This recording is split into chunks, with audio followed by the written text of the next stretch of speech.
প্রচলিত সরকারি যে কাঠামো খুব অনেস্টলি বললে এটা আসলে একটা বাটন ফোনের মতো, কিন্তু সার্ভিস এবং তার সমস্যা এবং তার সমাধান, তার চরিত্র হচ্ছে ডিজিটাল।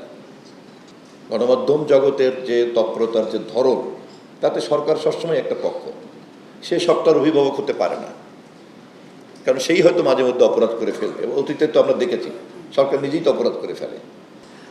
ডিজিটাল প্ল্যাটফর্মের সমস্যাটা কিছুটা আলাদা, এটা নিশ্চয়ই আপনারা সবাই বোঝেন।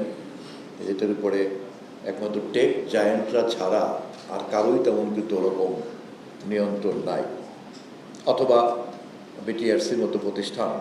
এর বাইরে বাকিরা আমরা প্রতিক্রিয়া ব্যক্ত করতে পারি, চিৎকার করতে পারি, এটা করতে পারি, ওটা করতে পারি। বা বিটিআরসিরও ক্ষমতা বড়জোর কিন্তু কাউকে বন্ধ করা, কাউকে বাদ দিয়ে দেয়া, কিন্তু এটাকে একটা সমাধানমূলক, একটা গঠনমূলক জায়গাতে নিয়ে এসে নেয়া, সেটা কিন্তু চূড়ান্ত অর্থে কিন্তু আসলে টেক জায়ান্টের উপরে নির্ভর করে। একটা কথা খুব ভালোই বলেছেন এবং এটা আসলে খুবই গুরুত্বপূর্ণ। এবং ইতিমধ্যেই তথ্য মন্ত্রণালয় থেকে আমরা যে আইনবিদদের যে একটা প্যানেল রিক্রুটমেন্ট করতে যাচ্ছি, সেখানে আমরা এখনকার সময়কার ডিজিটাল প্ল্যাটফর্ম সংশ্লিষ্ট যে আইনগুলি আছে, বিধিগুলি আছে, বিশ্ব পরিসরও যে আইনগুলি আছে, টেক জায়ান্টরা যেখান থেকে রেজিস্ট্রেশন নিয়েছেন, ইনক্লুডিং ওয়াল স্ট্রিট থেকে শুরু করে অন্যান্য যেখান থেকে নিয়েছেন, সবগুলিকে মিলে এটাকেও কেমন করে আমাদের সঙ্গে কাজ করার একটা বাধ্যবাধকতার মধ্যে আনা যায়। ইতিমধ্যেই আপনারা নিশ্চয়ই দেখেছেন যে মার্কিন যুক্তরাষ্ট্র সহ উন্নত দেশগুলির বহু জায়গাতেই তাদেরকে বহুবার কিন্তু শাস্তির আওতায় আনা হয়েছে এবং তারা এ ব্যাপারে বহু অর্থদণ্ড দিতে হয়েছে।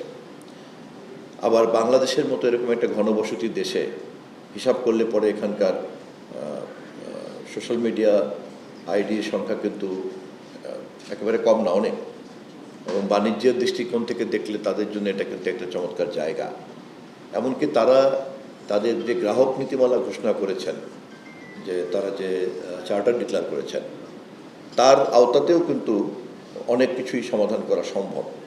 কিন্তু বিশেষজ্ঞের অভাবের কারণে, এবং আমাদের দেশে তথ্য মন্ত্রণালয় বলেন অথবা মন্ত্রণালয়ের বাইরে বেসরকারি পর্যায়ে বলেন, এই বিষয়টাতে দেন দরবার করবেন এমন কোনো প্রতিষ্ঠান কিন্তু এখনো আমাদের দেশের গণমাধ্যম জগতে তৈরি হয় নাই।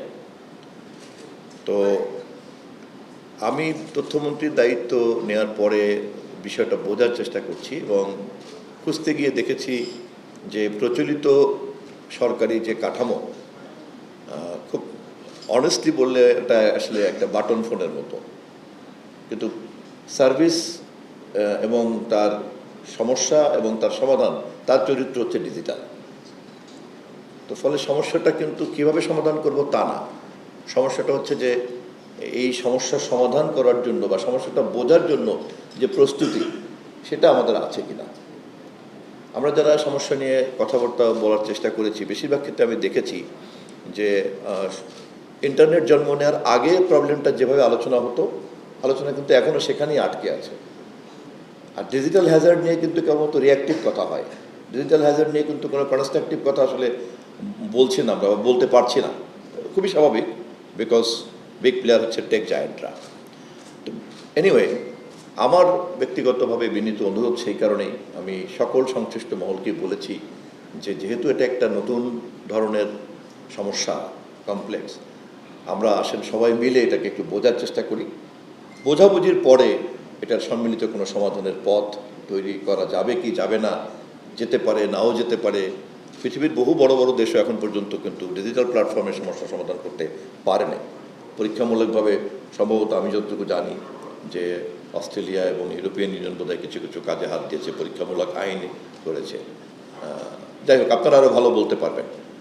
তো এক্ষেত্রে আমার একটাই বিনীত আবেদন থাকলো যে একটা সম্মিলিত স্টাডির মধ্যে আমরা যেতে পারি কিনা এবং তারপরে সেখানে আমরা পরবর্তী কাজগুলি করতে পারি কিনা, এবং এই সব কিছুকে মাথার মধ্যে রেখে দেন আমরা অবশ্যই একটা তো গণমাধ্যম কমিশন লাগবেই, কারণ সরকার তো এখানে আসলে একটা পক্ষ।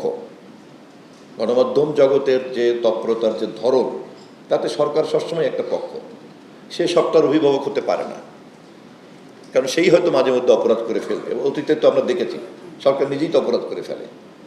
ফলে এরকম সম্ভাবনা যে জগতে বিরাজ করে সেই জগতে তো গণমাধ্যম কমিশনের মতো এরকম প্রতিষ্ঠান তো লাগবেই।